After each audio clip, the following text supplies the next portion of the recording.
जय हिंद बच्चों। तो हम अपना भाग संख्या 4 देख रहे थे। तो हमारे कितने भाग हो गए? टोटल हमारे 3 भाग कंप्लीट हो चुके। तो हमने अपना भाग संख्या 4 शुरू किया था। तो हमारा भाग संख्या 4 क्या है? नीति निर्देशक तत्व। नीति निर्देशक तत्व देखिए, जो सरकार आपको देना चाहता है, अगर सरकार का मन होगा तो देगी, अगर मन नहीं होगा तो नहीं देगी। तो हमारा आर्टिकल ये कहाँ से कहाँ तक है? हमारा ये आर्टिकल चालू होता है, देखिए 36 से लेकर 51 तक। ठीक है, तो हमारा भाग संख्या 4 जो आर्टिकल है वो कहाँ से कहाँ तक है? ये है हमारा 36 से लेकर 51 तक। तो हमारा भाग संख्या 4 क्या है बच्चों?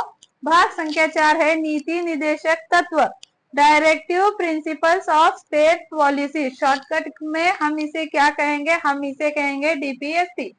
तो हमने इससे पहले क्या क्या पढ़ लिया था? कौन से आर्टिकल पढ़ लिए थे? तो देखिए, हमने आर्टिकल 36 देख लिया था, 37, 38, 39, 39 का क और आर्टिकल 40। तो देखिए हमारा आर्टिकल 36 क्या है? तो हमारा आर्टिकल 36 है नीति निर्देशक तत्व की परिभाषा। ठीक है, तो इसमें नीति निर्देशक तत्व की परिभाषा दी गई है कि किस डिपार्टमेंट को, किस विभाग को क्या क्या अधिकार है, अलग अलग उसको अधिकार दिए गए हैं। अलग अलग डिपार्टमेंट को या अलग अलग विभाग को अलग अलग अधिकार दिए गए हैं, जिसके ऊपर किसी का हक नहीं चलता, वो अपने आप में क्या है? स्वतंत्र है। तो देखिए ये किस में कहा गया है? ये कहा गया है आर्टिकल 36 में। ठीक है, आर्टिकल 36 में क्या दिया गया है? नीति निर्देशक तत्व की परिभाषा दी गई है। आर्टिकल 37 क्या है? आर्टिकल 37 जो है हमारा अनुच्छेद 37, तो हमारे अनुच्छेद 37 में कहा गया है कि इसके लिए आप न्यायालय नहीं जा सकते। तो देखिए, अगर सरकार आपको कुछ सुविधा देती है और सरकार का मन होगा तो देगी, अगर नहीं होगा तो नहीं देगी, तो इसके लिए आप न्यायालय नहीं जा सकते। आर्टिकल 38 क्या है? आर्टिकल 38 है, यह लोक कल्याण के लिए है। ठीक है, ये जब भी आता है जनता के कल्याण के लिए लाया जाता है। तो ये किसके लिए है? आर्टिकल 38 लोक कल्याण के लिए दिया गया है। आर्टिकल 39 क्या है? आर्टिकल 39 में कहा गया है समान काम के लिए समान वेतन, मेल फीमेल। तो ये हम आर्टिकल्स लिख लेते हैं। चलिए, ये हमारा आर्टिकल चालू होता है 36 से लेकर 51 तक। ठीक है, तो हमारा आर्टिकल 36 क्या है? नीति निर्देशक तत्व की, देखिए नीति निर्देशक तत्व की परिभाषा। हमारा आर्टिकल 36 है नीति निर्देशक तत्व की परिभाषा। आर्टिकल 37 क्या है? इसके लिए आप न्यायालय नहीं जा सकते। जैसे कि हमने मूल अधिकार में देखा था, अगर कोई हमारा मूल अधिकार छीनने की कोशिश करता है तो हम कहाँ जा सकते हैं? हम सीधे सुप्रीम कोर्ट जा सकते हैं। लेकिन यही आर्टिकल 37 में नीति निर्देशक तत्व में कहा गया है कि कोई आपको, आपकी मदद करता है गवर्नमेंट, अगर उनका मन होगा तो करेगी, अगर नहीं करेगी तो आप इसके लिए न्यायालय नहीं जा सकते। ठीक है, तो ये हमारा आर्टिकल 37 है। हमारा आर्टिकल 30 क्या है? 38 क्या है? यह लोक कल्याण के लिए है, जनता का कल्याण होगा। अगर नहीं करेगी तो आप बस देखते रहिए। आर्टिकल 39 क्या है? समान काम के लिए समान वेतन।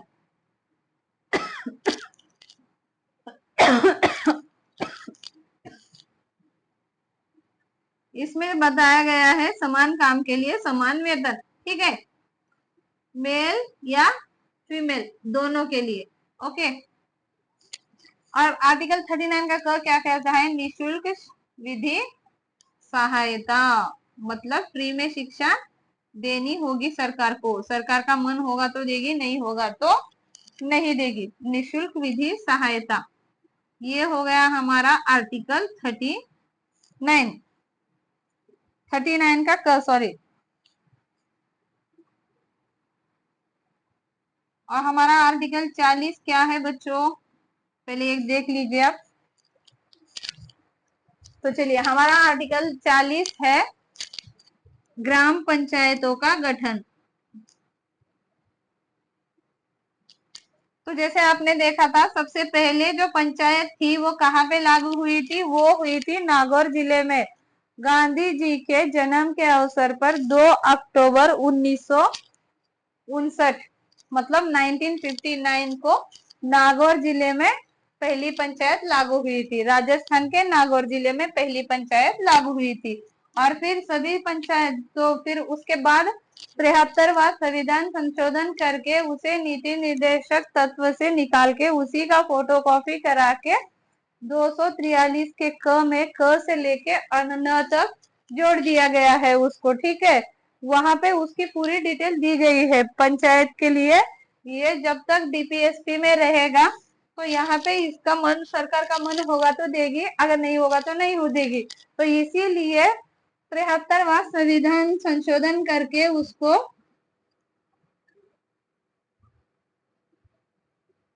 कहाँ जोड़ा गया है? उसे जोड़ा गया है 73 अमेंडमेंट एक्ट। तो ठीक है, तो 73वां संविधान संशोधन करके उसको 243 के क में जोड़ दिया गया है।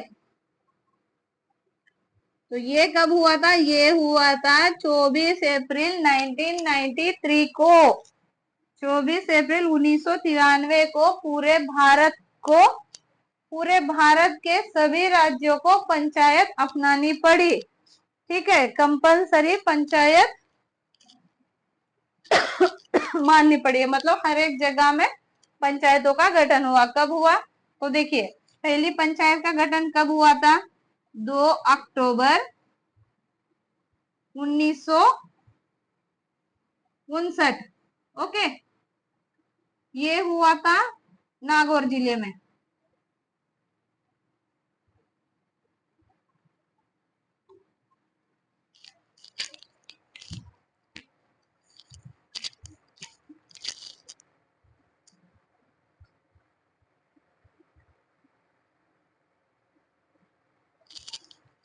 तो देखिए, आर्टिकल 40 क्या है? पंचायतों का गठन 2 अक्टूबर 1959 को नागौर जिले में, राजस्थान के नागौर जिले में पंचायत का गठन हुआ था।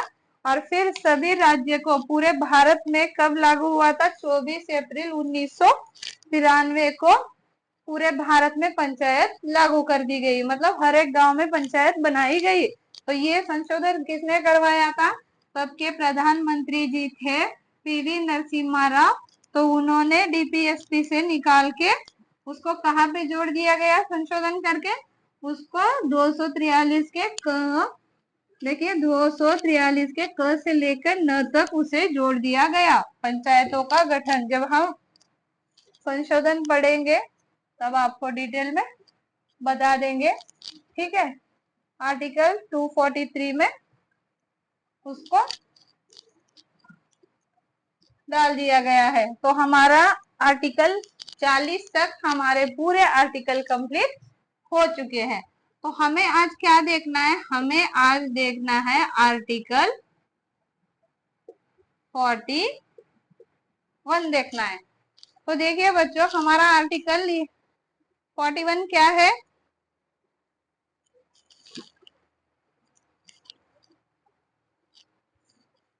हमारा आर्टिकल 41 है कुछ दशाओं में सहायता। ठीक है,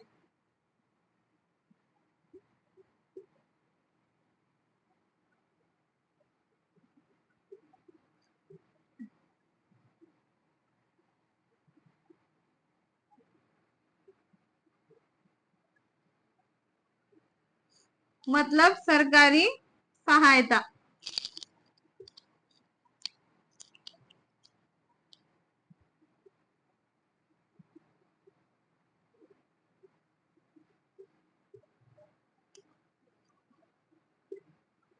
तो जैसे देखिए, कुछ दशाओं में सहायता, सरकारी सहायता, जैसे कि देखिए, सरकार आपको अभी जैसे वृद्धा पेंशन, विधवा पेंशन, या जो विकलांग लोग हैं उनके लिए अलग से सुविधा होनी चाहिए। जैसे उनको विकलांग ना कहते हुए दिव्यांग कहा गया है, वैसे ही अंग्रेजी में क्या कहते हैं? हैंडीकैप।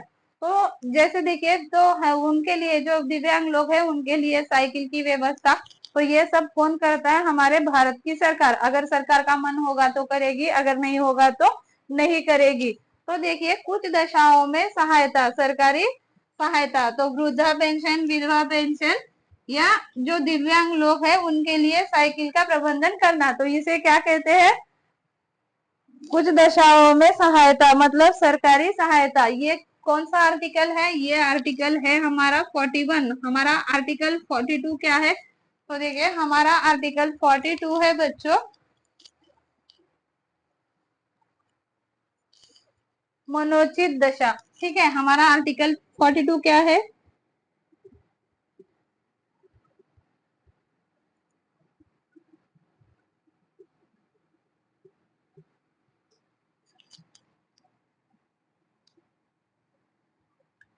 प्रसूति सहायता।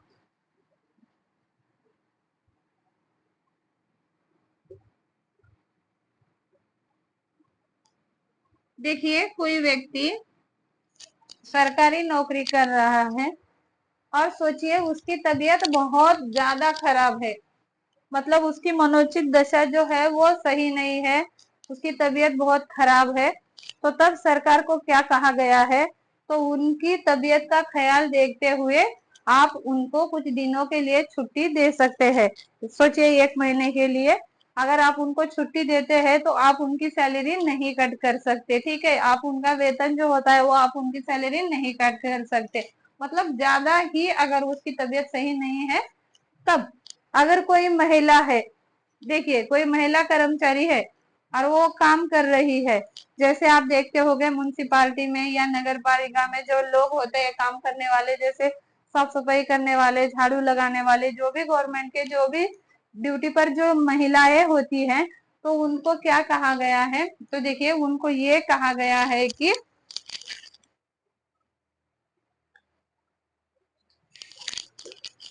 तो कोई तो उसमें ये कहा गया है, अगर कोई महिला है और वो सरकारी कर्मचारी है, जैसे आप देखते होंगे सुबह जब महिलाएं होती है सिटी में, नगर परिषद होता है, तो आप देखते होंगे कि सुबह सुबह 4 बजे उठकर 5 बजे जाके सिग्नेचर करके रोड पूरा झाड़ू लगाती है, रोड के ऊपर या इधर उधर पूरा, जो गवर्नमेंट की जॉब करती है महिलाएं।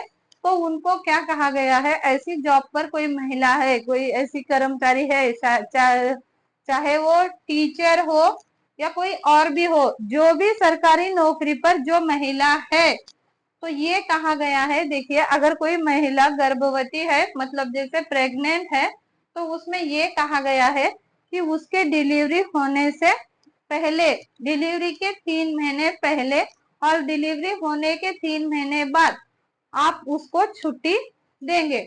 इसमें यह कहा गया है, कोई महिला अगर गर्भवती है तो उसके, मतलब उसका बच्चा पैदा होने से पहले 3 महीने और बच्चा होने के 3 महीने बाद के लिए आप उसको छुट्टी देनी होगी आपको। और आप इसके लिए उसकी जो, सॉरी, जो वेतन आता है, मतलब जो उसको पगार आता है या जो सैलरी मिलती है, तो आप इस सैलरी को नहीं काट सकते। उस 6 महीने की सैलरी आप उसको पूरे बराबर करके देंगे, ना कि अगर वो प्रेग्नेंट है बोल के छुट्टी ली है तो आप उसकी सैलरी कट नहीं कर सकते। हाँ, लेकिन ये नियम सिर्फ 2 बच्चों के लिए है। अगर किसी के 3 या 4 या हर साल में एक बच्चा होगा तो उनके लिए ये नियम लागू नहीं होता है। सिर्फ इसमें यही कहा गया है कि जो गवर्नमेंट जॉब पर जो महिलाएं हैं जो गर्भवती है, तो अगर वो छुट्टी लेती है तो आप उनका वेतन नहीं काट सकते, मतलब उनकी सैलरी कट नहीं कर सकते। वो जितने दिन काम पे नहीं आती है आप उस महीने के भी पगार दे सकते हैं। तो आप सबने ये देखा होगा कि हमारे भारत का संविधान कितना अच्छा है, कितनी अच्छी तरह से लिखा गया है। हमारे अंबेडकर जी ने कितना सोच समझ कर ऐसा बनाया गया है कि देखिए, कि महिलाओं के लिए जब वो काम पर, अगर अभी जो उसकी प्रसूति है, अगर वो डिलीवरी होने से 3 महीने पहले उसको छुट्टी दी जाए, जैसे आप देखते होंगे प्रेग्नेंट महिलाएं, आजकल तो आप देख रहे हैं कि जब भी बच्चा है बोल के मालूम हो जाता है तो अब डॉक्टर लोग देखते हैं कि पूरा, जैसे देखिए उनको छुट्टी दे देते हैं, बेड रेस्ट कीजिए, ये कीजिए, वो कीजिए बोल के बोलते हैं।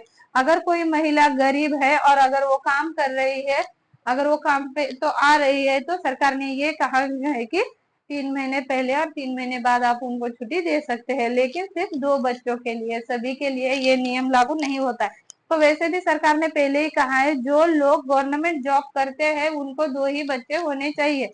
ये वाले नियम तो पहले से लागू हो गए हैं, होना भी चाहिए ना। अगर जिसके ज्यादा बच्चे होंगे तो उनके माँ बाप को भी उनको पढ़ाई लिखाई सब करने के लिए, सोचिए कपड़ा जो भी लगता है, खाना पीना सब, अगर 2 ही बच्चे होंगे तो उनके लिए वो अच्छे से कर सकते हैं। अगर ज्यादा बच्चे होंगे तो सबके लिए कैसे मैनेज कर सकते हैं? नहीं कर सकते, क्योंकि आजकल की दुनिया में तो महंगाई इतनी बढ़ गई है कि आपको कोई भी काम कुछ भी करने दीजिए, बिना पैसों के नहीं हो रहा है। तो महंगाई बहुत ज्यादा हो गई है, किधर भी जाओ कहीं भी जाओ इतने पैसे लगते हैं। तो सबसे बेटर ऑप्शन है ना, 2 ही बच्चे हो, कि लड़का हो या लड़की, कोई कुछ देने वाला है नहीं। आप दोनों को अच्छी सी परवरिश दे दीजिए, अच्छे संस्कार दे दीजिए, वही बड़ा होकर आपका नाम कमाएगा।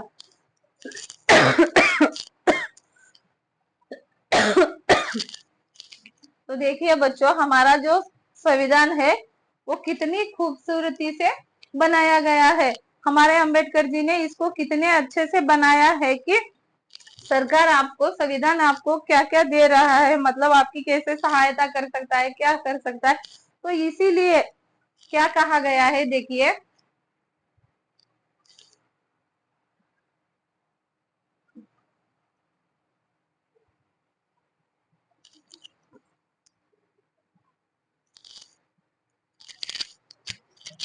तो ये हमारा आर्टिकल 42।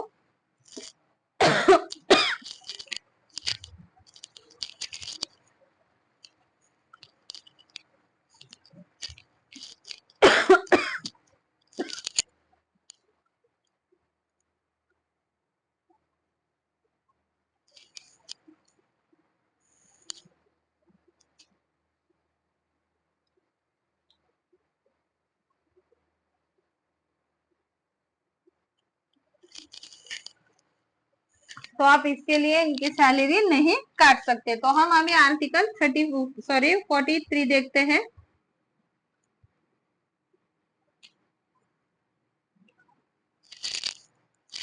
देखिए बच्चों,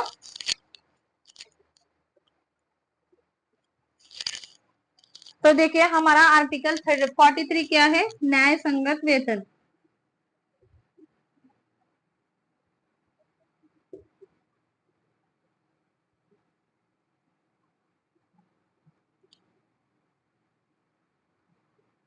निर्वाह योग वेतन।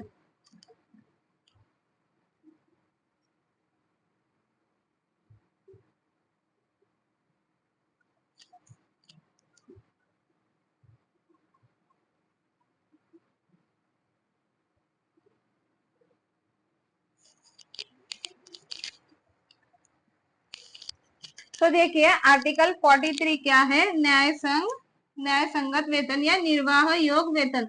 तो देखिए बच्चों, इसमें ये कहा गया है कि सरकार, देखिए, किसी को सैलरी दे रही है, तो सोचिए बच्चों, अगर उसने 8 घंटे काम किया है और सरकार उसको सैलरी दे रही है सिर्फ 4 घंटे की, तो आप ऐसा नहीं कर सकते उसके साथ।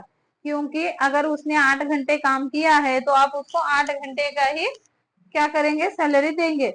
क्योंकि आप समझिए ना, अगर वो इतना काम कर रहा है तो आपको भी समझना चाहिए कि सरकार को बराबर वेतन देना होगा। अगर वो उस वेतन से उसका घर नहीं चल रहा है तो उसके बाल बच्चे कैसे पढ़ेंगे, कैसे बड़े होंगे।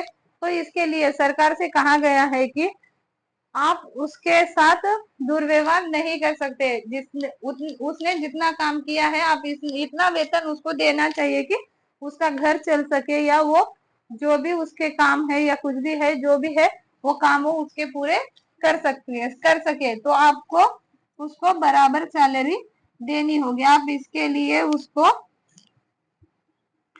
कम सैलरी नहीं दे सकते। अगर सोचिए किसी का कोई सरकारी टीचर है और सरकारी टीचर की सैलरी है, सोचिए 50,000 रुपए, और उसकी सैलरी 50,000 है और आप दे रहे हैं सिर्फ 10,000, तो उसका घर कैसे चलेगा, उसके बच्चों की पढ़ाई कैसे चलेगी। तो आप ऐसा नहीं कर सकते। तो इसमें यही कहा गया है आर्टिकल 43 में कि न्याय संगत वेतन, निर्वाह योग वेतन, मतलब आपको सोच समझ कर उसका घर चल सके, या सब उसकी जो भी परिवार है उसका जो है, उसकी जो भी मजदूरियां जो भी है वो सब क्या हो सके, उसमें चल सके। तो आप इसको देख के उतना वेतन देना होगा आपको, ना कि आप वो 8 घंटे काम कर रहा है और आप 4 घंटे का वेतन दे रहे हैं, तो ऐसा आप नहीं कर सकते। तो ये किसमें कहा गया है? आर्टिकल 43 में कहा गया है ये। और आर्टिकल 44 क्या है, चलिए देखते हैं।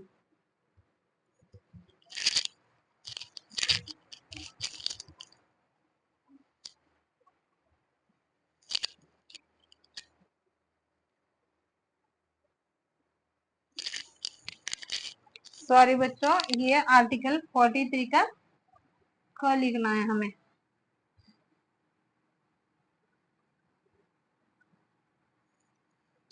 इसमें ये कहा गया है उद्योग प्रबंधन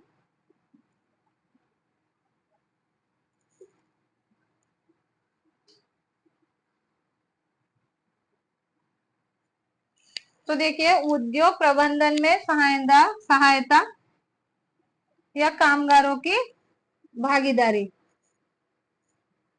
उद्योग प्रबंधन में कामगारों की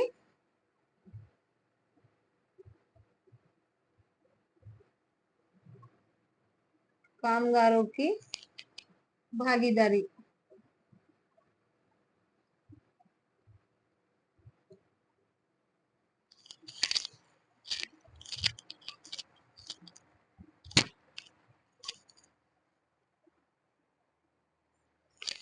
तो देखिए, हमारे आर्टिकल 43 का क क्या कहता है? आर्टिकल 43 का क ये कहता है कि अगर कोई बड़ी कंपनी है, तो जैसे हो गया बड़ी कंपनी में एक बड़े जो होते हैं ऑफिसर, जो बड़ी पोस्ट पे होते हैं, अगर वो बड़े ऑफिसर है, तो जो वहां पे जो काम करने वाले जो कर्मचारी होते हैं, तो देखिए जो कर्मचारी होते हैं, अगर आप कोई भी डिसीजन काम के लिए लेते हैं या आपके कंपनी के लिए लेते हैं या किसी रूल्स को फॉलो करने के लिए लेते हैं, तो आपको आपके जो यहाँ पे जो मजदूर या जो भी कर्मचारी काम कर रहे हैं, तो आपको एक बार उनसे पूछना पड़ता है, ठीक है। तो आप उनकी उनकी सहायता से या उनसे बोल आपको बोलना होगा कि हाँ, हम ये वाला डिसीजन लेने वाले हैं बोल के आप उनसे पूछकर उनकी भी सहकारिता, मतलब वो जो कहते हैं उनकी भी बात आपको, उनकी भी बात रखनी होगी और उनकी भी बात आपको सुननी होगी।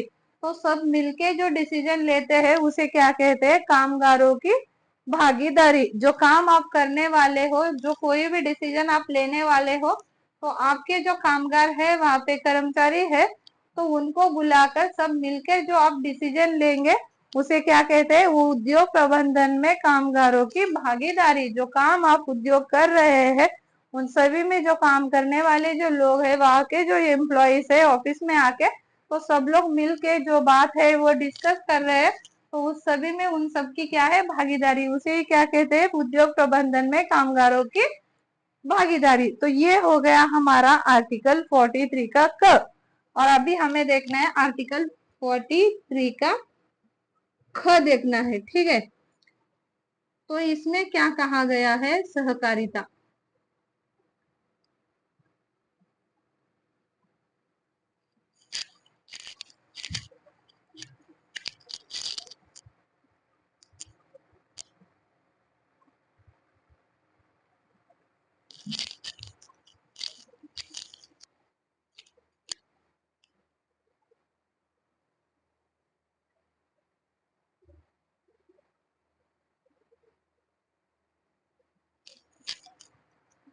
तो देखिए, सहकारिता, तो हम आपको इसमें एक एग्जांपल बताते हैं। तो जैसे आप देखते होंगे गांव में जो खेती करने वाला जो किसान होता है, उसको सबसे ज्यादा जो प्रॉफिट होता है वो किस में होता है? तो उसको सबसे ज्यादा प्रॉफिट सब्जी में होता है।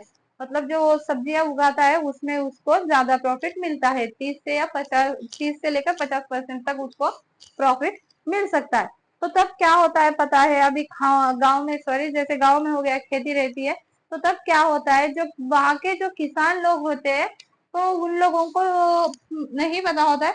तो देखिए 30% से ऐसे सब्जियों में उनको प्रॉफिट मिलता है, लेकिन जो किसान होते हैं तो वो लोगों को नहीं पता ना कि क्या करना चाहिए। तो तब क्या करे? गांव के जो बड़े मुखिया होते हैं या जो भी बड़े अधिकारी कोई लोग होते हैं गांव में रहने वाले, तो वो सब लोग उनके लिए क्या करना चाहिए, जैसे देखिए अगर आप कोई हरी सब्जी खेत में लगाते हैं तो वो एक दिन के ऊपर तो नहीं रहेगी, दूसरे दिन तुरंत खराब हो जाएगी। जैसे हो गया धनिया पत्ती या हरी सब्जियां कोई भी रहने दीजिए, बस आपको आज तोड़े है तो आज ही जाके बेचना है।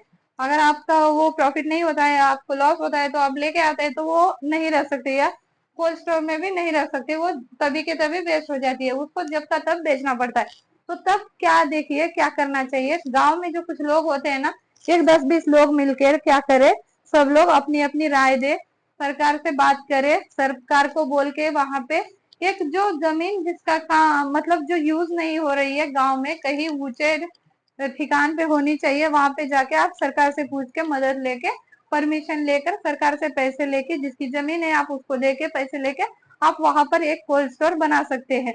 और उस कोल्ड स्टोर से क्या होता है, जो भी 10-20 जन गांव वाले जो है मिलके जो लोग बनाते हैं वहां पे, तो वहां पे क्या होता है, जिसका समझिए अभी टमाटर रह गया है, जो मार्केट लेके गया है उसको वहां पे उस रेट में, मतलब जो रेट में उसको बेचना था वो उसको वहां पे वो रेट नहीं आया, वो वापस लेके आया है, तो आने के बाद क्या कर सकते हैं, वो ले जाके कोल्ड स्टोर में रख सकते हैं। लेकिन गांव वाले लोग ऐसा नहीं करते हैं, क्योंकि आगे जाके कोई बात करना ही नहीं चाहता।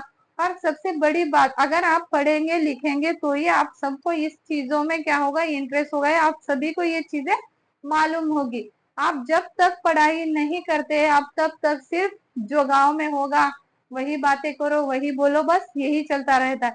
तो सबसे जरूरी क्या है, पढ़ाई लिखाई। तो पहले जो भी अभी हमारे जो मम्मी पापा है या कोई भी है जो भी, वो ज्यादा पढ़े लिखे नहीं है, उनको मालूम नहीं है कि किसमें प्रॉफिट होता है और किसमें लॉस होता है। अगर सब लोग पढ़े लिखे होंगे तो वहां पे जाके कुछ राय देंगे तो सब लोग मिल के बनाएंगे तो हो जाएगा ना। तो ऐसे किसी के गांव में कोल्ड स्टोर तो है नहीं, हमारे महाराष्ट्र में तो किधर भी नहीं है। तो इसीलिए तो इसमें ये कहा गया है सहकारिता। 43 का ख कहता है कि अगर कोई मिलके वो लोग जाके कोल्ड स्टोर बनाते हैं तो उनकी सब्जी खराब नहीं होगी, 1-2 दिन तक वो रखेंगे कोल्ड स्टोर में।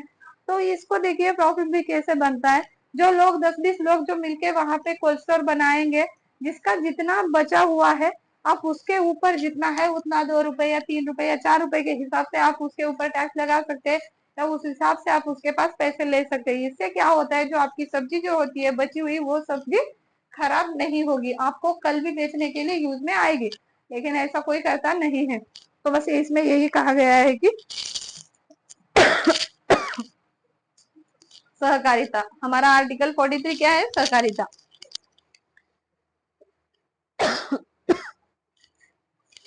तो इसमें यही कहा गया है सहकारिता की भागीदारी। अगर ऐसा काम कुछ करना चाहती है, गांव के लोग कुछ करना चाहे तो सरकार उसकी मदद कर सकती है, लेकिन गांव के लोग ऐसा कुछ नहीं करते हैं, सरकार से मदद भी नहीं लेते हैं, क्योंकि उनको पता ही नहीं है कि कोल्ड स्टोर।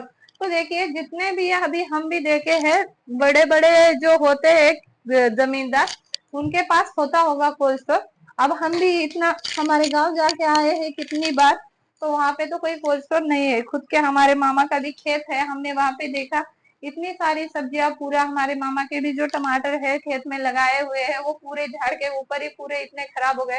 क्योंकि अभी आप देख रहे हैं धूप इतनी ज्यादा है, कभी धूप लग रहा है, कभी बारिश हो रहा है, मौसम अचानक बदल रहा है, सब कुछ कभी भी कुछ भी हो रहा है। तो ऐसे तो एक अच्छी बात है ना, अगर सब लोग मिलके, एक 10-20 लोग मिलके कहीं पे ऊंची जगह पे एक कोल्ड स्टोर बनाते हैं, तो जो उनकी जो सब्जियां होती है वो जो बच जाती है, आप मार्केट लेके जाते हैं, वहां पे वो पूरा खत्म नहीं होती है, फिर आप वापस लाके कोल्ड स्टोर में रख सकते हैं। अगर आप ऐसा सब मिलके करते हैं तो सरकार भी आपकी मदद कर सकती है, और आपको सरकार जमीन लेने के लिए पैसे भी दे सकती है। लेकिन गांव वाले ऐसा नहीं करते, क्योंकि गांव वालों को पता है मिलजुल के काम ही नहीं कर सकते, बस जो जिसकी जाति का वोट में उतरेगा वो उसी को वोट देंगे। जैसे देखिए जिसकी जो मतलब आप जैसे देखते हैं, जो जिस कास्ट का है ना वो उसी कास्ट वाले को वोट देगा, ऐसा चलता है गांव में। तो देखिए बच्चों, हमारा भाग 4 हमने कहाँ से कहाँ तक देख लिया आज आर्टिकल। हमने आज आर्टिकल देख लिया 41, 42, 43, 43 का क और ख। देखिए तो हमारा 41 क्या है, कुछ दशाओं में सहायता, सरकारी सहायता। ठीक है, तो इसमें यही कहा गया है कि कुछ दशाओं में सहायता। अगर आप आर्टिकल 42 क्या है? मनोचित दशा प्रसूति सहायता। ये आर्टिकल 43 क्या है? न्याय संगत वेतन, मतलब जो जितना काम कर रहा है उसका वो घर चला सके इतना वेतन दिया जा सके। उद्योग प्रबंधन में कामगारों की सहायता, मतलब जो बड़ी कंपनी है वो अपने कर्मचारियों को भी सहभागी करके जो डिसीजन लेने वाली है वो ले, उसको क्या कहते हैं? कामगारों की भागीदारी, सहकारिता। तो हमने देख लिया कि किसान को सबसे ज्यादा प्रॉफिट किसमें होता है? तो सब्जियों में प्रॉफिट होता है। तो देखिए ये हमने अभी देख लिया। चलिए ये हमारा कंप्लीट हो गया। जैसे कि देखिए मनोचित, आर्टिकल 42 क्या है? 42 क्या है? मनोचित दशा, मतलब जो कोई बीमार व्यक्ति है तो आप उसको कुछ दिनों के लिए छुट्टी दे सकते हैं, उसकी सैलरी बिना काटे। प्रसूति सहायता, जब कोई गर्भवती महिला है तो आप उसकी मदद कर सकते हैं, उसकी भी सैलरी बिना काटे। तो ये हो गया हमारा आर्टिकल कहाँ से कहाँ तक? 41 से लेकर 43 तक। अब हम इसके आगे का आर्टिकल आपको अगली क्लास में बताएंगे। तब तक के लिए सभी को जय हिंद, जय भारत।